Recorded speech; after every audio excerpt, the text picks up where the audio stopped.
I welcome you all to this channel। जैसा आप जानते हैं इस चैनल पर आपको इकोनॉमिक सब्जेक्ट से रिलेटेड वीडियोस मिलती हैं, जिसमें क्लास 9th, 10th, 11th और 12th CBSE बोर्ड की कंप्लीट सिलेबस वीडियोस अवेलेबल होती हैं। इन सभी वीडियोस को फ्री ऑफ कॉस्ट पढ़ने के लिए आपको ये चैनल सब्सक्राइब करना है, तो आप इसे सब्सक्राइब करें और साथ में बेल आइकन का जो बटन है उसे भी दबाएं, ताकि जो भी लेटेस्ट वीडियोस इस चैनल पर अपलोड होती है वो आप तक पहुंच सके। आप अपनी जो फीडबैक है उसको भी कमेंट सेक्शन में लिखकर ज़रूर भेजें, ताकि आपकी रिक्वायरमेंट के हिसाब से कंटेंट को और बेटर किया जा सके। Thank you. So let us discuss about quality of population। जनसंख्या की गुणवत्ता। किसी भी देश की जनसंख्या की गुणवत्ता मापने के लिए हमारे पास 3 फैक्टर होते हैं: literacy rate, life expectancy and skill development. ये 3 चीज़ें जिस देश में जितनी ज़्यादा अच्छी होंगी, उस देश की पॉपुलेशन की क्वालिटी उतनी ही अच्छी होगी। किसी भी देश की जो लिटरेट और हेल्दी पॉपुलेशन है, वो उस देश के लिए एक बहुत बड़ी एसेट मानी जाती है।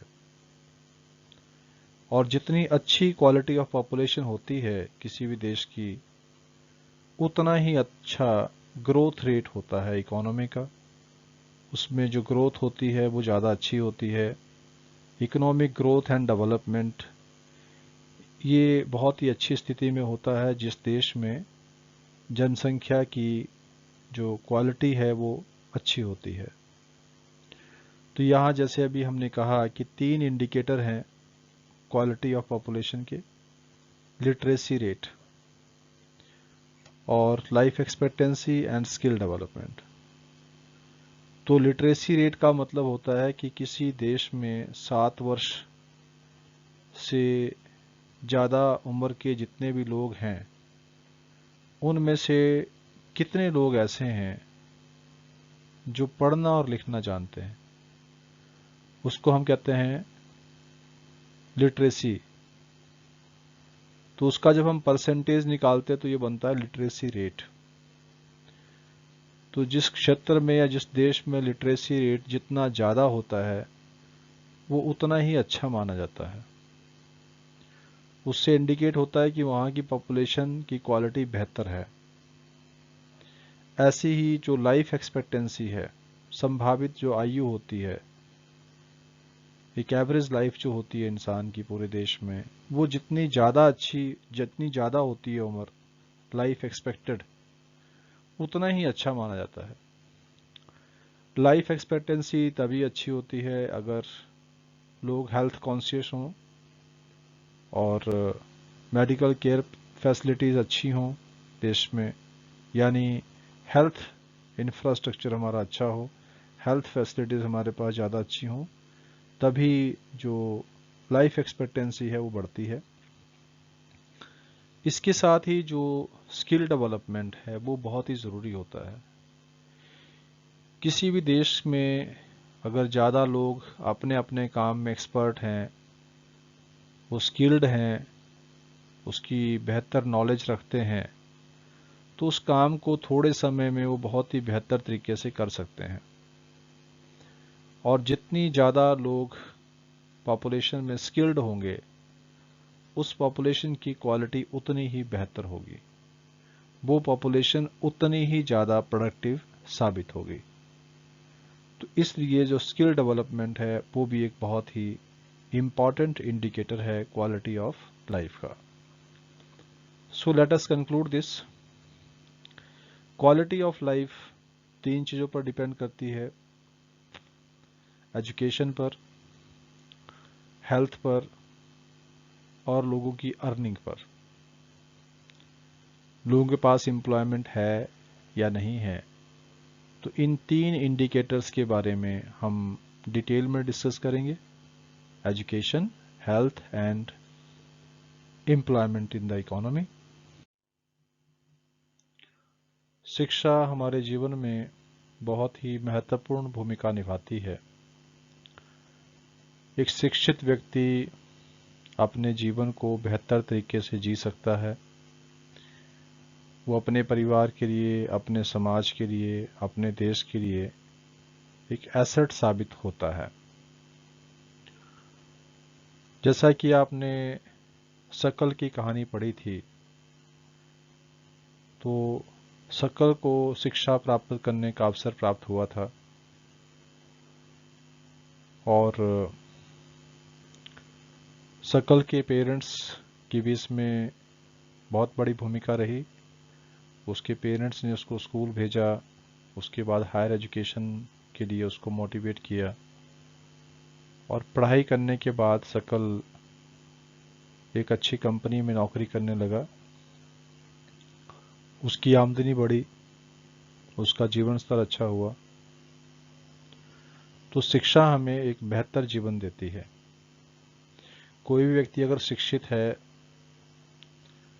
तो संभव है कि उसे एक अच्छी नौकरी मिल जाती है और उसकी योग्यता के अनुसार वो फिर आय भी कमाता है। अच्छी आय होगी तो अपने परिवार के लिए, अपने लिए, अपने माता पिता के लिए वो ढेर सारी सुविधाएं जुटा सकता है। तो शकल के जीवन में भी ऐसा ही हुआ था। शकल एक कामयाब इंसान बना क्योंकि वो शिक्षित था। दूसरी तरफ अगर हम बिलास की बात करें तो आपने बिलास की भी कहानी पढ़ी है। बिलास को पढ़ने लिखने का मौका ही नहीं मिला। उसके माँ बाप गरीब थे, वो उसको स्कूल नहीं भेज पाए और वो वही काम करने लगा जो उसके माँ बाप ट्रेडिशनली किया करते थे। वही 100-150 रुपया पर डे वो कमाया करता था। तो वो जीवन स्तर उसका बहुत नीचा रह गया, उसका जीवन स्तर बहुत निम्न रह गया क्योंकि आय बहुत कम थी। तो शिक्षा से देखिए शकल और विलास दोनों के जीवन में कितना अंतर आ गया शिक्षा की वजह से। शकल ने शिक्षा प्राप्त कर ली तो वो जीवन में बहुत आगे बढ़ गया और विलास शिक्षित नहीं हो पाया तो वो जीवन में बहुत पिछड़ गया। तो इस तरह से शिक्षा हमें नई ऊंचाइयों तक ले जाती है। एक शिक्षित व्यक्ति अपने आप का जीवन अच्छे से जी सकता है, अपने बच्चों की परवरिश अच्छे से कर सकता है, अपने माँ बाप की देखभाल अच्छे से कर सकता है, वो अपने काम को बेहतर तरीके से कर सकता है, उसको दूसरों पर डिपेंड नहीं रहना पड़ता है, अपने लिए एक अच्छी इनकम वो कमा सकता है, अपने परिवार को एक बेहतर भविष्य दे सकता है। तो इस तरह से शिक्षित व्यक्ति एक एसेट होता है, जैसा कि शकल के केस में आपने पढ़ा। तो इसलिए हम कह सकते हैं कि शिक्षा से एक व्यक्ति का अपना विकास होता है और उसकी वजह से समाज का विकास भी होता है। वो सोसाइटी की ग्रोथ में इम्पॉर्टेंट रोल प्ले करता है और जब समाज में ज़्यादातर लोग पढ़े लिखे होते हैं तो फिर उससे आमदनी बढ़ती है उनकी, तो देश की आमदनी भी बढ़ती है, नेशनल इनकम में वृद्धि होती है। इसी तरह से जो एजुकेटेड लोग हैं वो अपने कल्चर का प्रचार प्रसार कर सकते हैं, एक कल्चरल रिचनेस आती है सोसाइटी में। और एजुकेटेड लोग जो है उनका एक फॉरवर्ड थिंकिंग बनती है, वो एक प्रोग्रेसिव थॉट प्रोसेस के साथ अपना जीवन जीते हैं, बहुत सारी ऑर्थोडॉक्स थॉट से वो बाहर आते हैं, तो एक नए समाज की संरचना भी होती है। और इसके साथ ही जो व्यक्ति एजुकेटेड है, एजुकेशन की वजह से जो प्रशासन के काम है वो भी बेहतर तरीके से होते हैं, मतलब एफिशिएंसी ऑफ गवर्नेंस जो है वो बढ़ती है एजुकेशन की वजह से। हमारे देश में भी शिक्षा के क्षेत्र में काफ़ी सुधार देखने को मिला है। देश में समय समय पर सरकार की तरफ से शिक्षा के प्रचार और प्रसार के लिए अनेकों कदम उठाए गए हैं। लड़कियों की शिक्षा पर विशेष ध्यान दिया गया है। सरकार की तरफ से ऐसी योजनाएं बनाई गई है ताकि हर बच्चा स्कूल में एडमिशन ले सके और हर बच्चा पढ़ाई कर सके। इसके साथ ही देश भर में नवोदय विद्यालय और केंद्रीय विद्यालयों की स्थापना की गई है, जिनकी परफॉर्मेंस बहुत बेहतर रही है पिछले काफ़ी वर्षों से। ये भी एक सरकार के द्वारा कदम उठाया गया है। इसके अलावा शिक्षा के क्षेत्र में जो सुविधाएं हैं उनको बढ़ाया गया है। Number of schools, number of colleges, number of universities, ये पहले से काफ़ी ज़्यादा इनका प्रसार हुआ है। और साथ ही शिक्षा जो है उसमें निजी क्षेत्र का भी बहुत बड़ी भूमिका देखने को मिल रही है। निजी क्षेत्र में भी आप आज देखते हैं बहुत सारे स्कूल, कॉलेजेस और यूनिवर्सिटीज़ तक भी प्राइवेट सेक्टर में खोली गई हैं। तो इस तरह से शिक्षा के क्षेत्र में काफ़ी सारे रिफॉर्म हमें देखने को मिलते हैं। अगर हम शिक्षा पर व्यय की बात करें कि कितना खर्चा किया जाता है, हमारे देश की जो जीडीपी है, जो ग्रॉस डोमेस्टिक प्रोडक्ट है, उसका कितना प्रतिशत हिस्सा हम शिक्षा पर व्यय करते हैं। तो अगर हम पहली पंचवर्षीय योजना की बात करें, हमारे देश में पंचवर्षीय योजनाएं ये बनाई जाती रही हैं और 12 पंचवर्षीय योजनाएं बनाई गई थी। पहली जो पंचवर्षीय योजना थी वो 1951 में स्टार्ट हुई थी और दूसरी योजना 1956 में स्टार्ट हुई थी। इस तरह से समय समय पर कुल मिलाकर अभी तक 12 पंचवर्षीय योजनाएं बनी थी। 12वीं जो पंचवर्षीय योजना थी वो 2012 से 2017 तक थी और 2017 के बाद कोई भी 5 ईयर प्लानिंग अब इंडिया में नहीं बनता है। पहले प्लानिंग कमीशन था भारत में जो योजनाएं बनाता था, पंचवर्षीय योजनाएं बनाई जाती थी, लेकिन अब उसकी जगह नीति आयोग की स्थापना की गई है और उसकी जो प्लानिंग है वो पंचवर्षीय योजनाओं जैसी नहीं है। तो अगर हम फर्स्ट 5 ईयर प्लान की बात करें तो उस समय हमारे देश में एजुकेशन पर जो खर्चा होता था वो सिर्फ 151 करोड़ रुपीस था। पहली पंचवर्षीय योजना में सिर्फ 151 करोड़ रुपया पूरे भारतवर्ष में शिक्षा पर खर्च किया गया था। लेकिन अभी हम अगर 11वीं पंचवर्षीय योजना की बात करें, 11th 5 ईयर प्लान की अगर बात की जाए, जो 2007 से 2012 तक थी, उसमें शिक्षा पर जो खर्चा था इट वाज 3767 करोड़। तो इसमें काफ़ी ज़्यादा वृद्धि देखने को मिली है।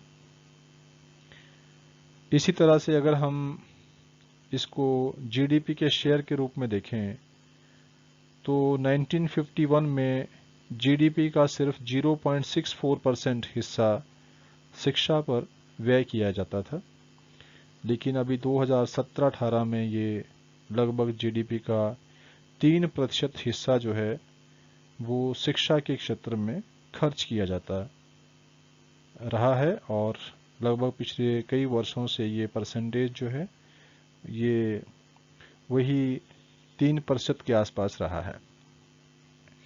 अगर हम लिटरेसी रेट की बात करें तो इंडिया में 1951 में जो लिटरेसी रेट था इट वाज ओनली 18%, मतलब भारत में साक्षर लोगों की संख्या थी 18%, जबकि 2010-11 के डाटा के हिसाब से ये 74% हो गई थी।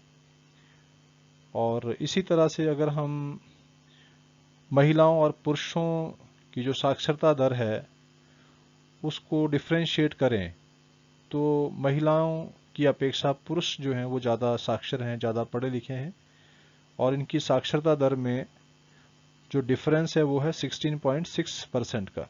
मतलब पुरुषों की लिटरेसी रेट महिलाओं से 16.6% ज़्यादा है। और ग्रामीण क्षेत्रों में और शहरी क्षेत्रों को अगर हम कंपेयर करें तो यहाँ भी शहरी क्षेत्रों में 16% आबादी, मतलब ग्रामीण क्षेत्रों से 16% आबादी ज़्यादा लिटरेट है। मतलब शहरी क्षेत्रों में लिटरेसी रेट ज़्यादा है और ये ग्रामीण क्षेत्रों से 16% ज़्यादा है। और अगर हम अपने कुछ स्टेट्स की बात करें तो केरला में कुछ जिलों में साक्षरता दर जो है लगभग 94% हो गई थी, और जबकि बिहार में ये 62% थी। ये पुराना डाटा है, लेटेस्ट डाटा को आप रेफर करें। और अगर हम वर्ष 2015-16 की बात करें तो भारत में जो है वो लगभग 8.41 लाख से भी अधिक गांवों में शिक्षा प्रणाली जो है वो फैली हुई है, प्राथमिक शिक्षा प्रणाली।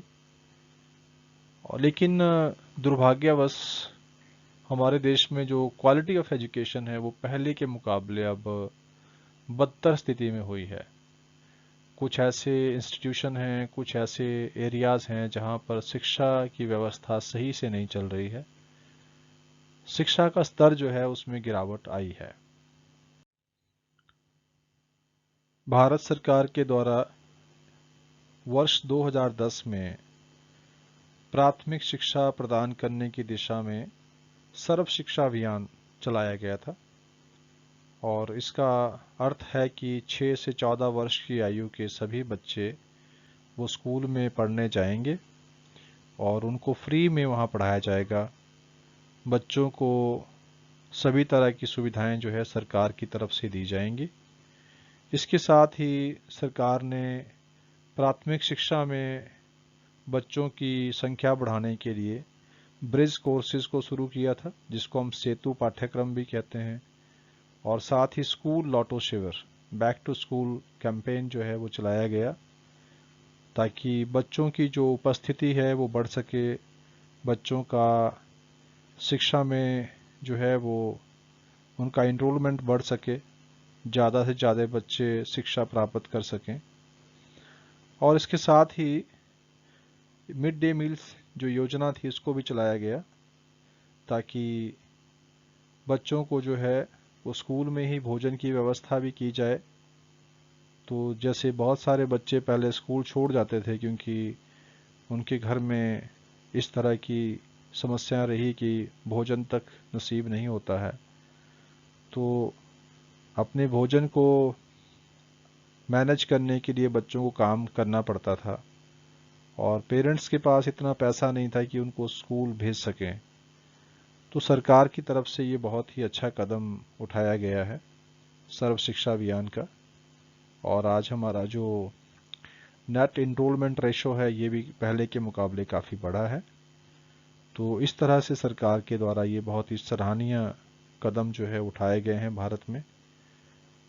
और साथ ही सरकार के द्वारा कुछ लक्ष्य रखे गए थे कि जो 18 से 23 वर्ष की आयु के जो स्टूडेंट्स हैं जो हायर एजुकेशन में पढ़ाई करते हैं, उनका जो ग्रॉस इनरोलमेंट रेशो है उसको 30% तक करने का लक्ष्य रखा गया है।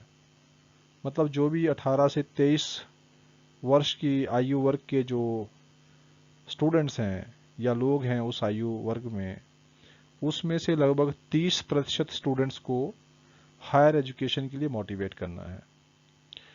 इसको यूं समझिए कि मान लीजिए 18 से 23 वर्ष की आयु के जो लोग हैं हमारे देश में, मान लीजिए 10 करोड़ है, तो सरकार का लक्ष्य है कि उनमें से कम 30%, यानी 10 करोड़ का में से 3 करोड़ लोगों को हायर एजुकेशन में इनरोल करना है या उनको हायर एजुकेशन लेने के लिए मोटिवेट करना है। वर्ष 2012 में इंडिया में 12th 5 ईयर प्लान बना था। इस प्लान का जो ड्यूरेशन था इट वाज फ्रॉम 2012 टू 2017। इसमें भी शिक्षा पर ज़्यादा ध्यान दिया गया है इस प्लान में, जिसमें कि शिक्षा की पहुंच पर ज़्यादा फोकस किया गया कि शिक्षा सभी को प्राप्त हो, गरीब से गरीब व्यक्ति भी अपने बच्चों को पढ़ा सके, उनको भी एक अच्छी एजुकेशन मिल सके। क्वालिटी ऑफ एजुकेशन पर फोकस किया गया, एजुकेशन के स्तर को ऊंचा उठाने की दिशा में एक प्लानिंग बनाई गई। साथ ही adoption of state specific curriculum modification के ऊपर फोकस किया गया कि राज्य सरकारें जो हैं वो अपने स्पेसिफिक करिकुलम डिज़ाइन कर सकती हैं अपनी आवश्यकताओं के अनुसार। साथ ही देश में वोकेशनल एजुकेशन पर ज़्यादा फोकस किया गया।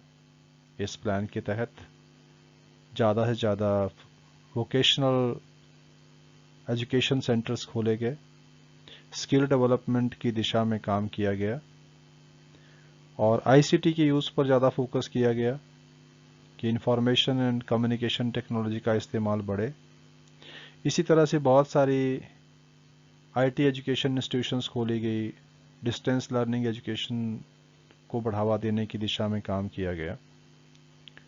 तो ये कुछ इस तरह के सरकार के द्वारा उठाए गए कदम थे जिनको समय समय पर सरकार के द्वारा उठाया जाता रहा है। अगर हम भारत में शिक्षा के क्षेत्र में हुए कुछ महत्वपूर्ण बदलाव की बात करें तो हायर एजुकेशन में हम इसको डिस्कस करेंगे। 1950-51 में देश भर में जो टोटल कॉलेजेस की संख्या थी ये 750 थी, जबकि ईयर 2017-18 में बढ़कर ये 41,000 के लगभग हो गई थी। तो काफ़ी ज़्यादा वृद्धि हुई है कॉलेजेस की संख्या में। इसी तरह से यूनिवर्सिटीज़ की जो संख्या है ये 1950-51 में 30 थी, सिर्फ 30 विश्वविद्यालय थे पूरे भारतवर्ष में, लेकिन 2017-18 के डाटा के हिसाब से इनकी संख्या बढ़कर 851 हो चुकी है। तो इसमें भी काफ़ी ज़्यादा भारी वृद्धि देखने को मिली है। इसी तरह से हायर एजुकेशन में जो टोटल स्टूडेंट्स एजुकेशन ले रहे थे उनका नंबरिंग था 2,63,000, जबकि 2017-18 में बढ़कर ये 3,66,42,378 ये संख्या यहाँ दी गई है, इतने हो चुके हैं। तो आप देख सकते हैं कि यहाँ इसमें भी कई गुना वृद्धि हुई है। कहाँ पर ये लगभग 3 लाख के आसपास थे और कहाँ पर ये लगभग 3.25 करोड़ हो चुके हैं। तो इसमें भारी वृद्धि देखने को मिलती है। इसी तरह से अगर हम स्कूल, कॉलेजेस और यूनिवर्सिटीज़ में शिक्षकों की बात करें, टीचर्स की बात करें, तो उस समय लगभग कॉलेज और यूनिवर्सिटी में पढ़ाने वाले शिक्षकों की संख्या 24,000 थी, जबकि 2017-18 में ये डाटा लगभग 12,84,000 हो चुका है। तो काफ़ी ज़्यादा जो वृद्धि है वो उसमें हुई है। हालांकि आप ये भी कंपेयर कर सकते हैं कि 1950-51 में हमारे देश की जो जनसंख्या थी वो भी काफ़ी कम थी। आज उसकी कई गुना जनसंख्या हमारे देश में हो चुकी है। तो नंबर ऑफ़ एजुकेशनल इंस्टीट्यूशंस भी बढ़े हैं, नंबर ऑफ़ टीचिंग फैकल्टीज़ भी बढ़े हैं, इंफ्रास्ट्रक्चर में भी सुधार आया है, शिक्षा के क्षेत्र में काफ़ी ज़्यादा सुधार हुआ है। लेकिन जिस तरह से हमारी जनसंख्या बढ़ी है उसके हिसाब से अभी भी बहुत कुछ किया जाना बाकी है। शिक्षा के क्षेत्र में अभी बहुत ज़्यादा सुधार की आवश्यकता है, शिक्षा के स्तर को ऊंचा उठाने की आवश्यकता है और जो महंगी एजुकेशन हो चुकी है, खास करके गरीब लोग जिसको अफोर्ड नहीं कर सकते हैं, उस पर ध्यान देने की ज़रूरत है। तो बहुत सारी चीज़ें हैं जो शिक्षा के क्षेत्र में इम्प्रूव करने की आवश्यकता है। तो शिक्षा हर व्यक्ति के लिए बहुत ही महत्वपूर्ण है ताकि वो अपने जीवन को बहुत बेहतर तरीके से जी सके। शिक्षा सिर्फ एक अधिकार नहीं है बल्कि ये हमारा कर्तव्य भी है कि हम सभी लोग शिक्षित हों और शिक्षा को ग्रहण करें, अपने ज्ञान के भंडार को बढ़ाएं, अपने अंदर हम सेट ऑफ स्किल्स को बढ़ाएं, हमारे अंदर कार्यकुशलता हो, हम अपने कार्य को बेहतर तरीके से कर पाएं और अपनी उत्पादकता को बढ़ा सकें, जिससे हम ना केवल अपने जीवन को बेहतर बना सकें बल्कि समाज में भी हम एक अच्छा कंट्रीब्यूशन दे सकते हैं और अपने देश की जो उन्नति है उसमें भी हम अपनी एक महत्वपूर्ण भूमिका जो है वो हम अदा कर सकते हैं। इसलिए हम सब की ये ड्यूटी बनती है कि हम शिक्षा को अधिक से अधिक ग्रहण करें और शिक्षा का प्रचार प्रसार करें और शिक्षा से जुड़े रहें, हमेशा कुछ ना कुछ नया सीखते रहें। I hope that you like this content. So, dear students, if you find this content meaningful and helpful to you, then please share it to other students also so that they can also be benefited from this. Thank you.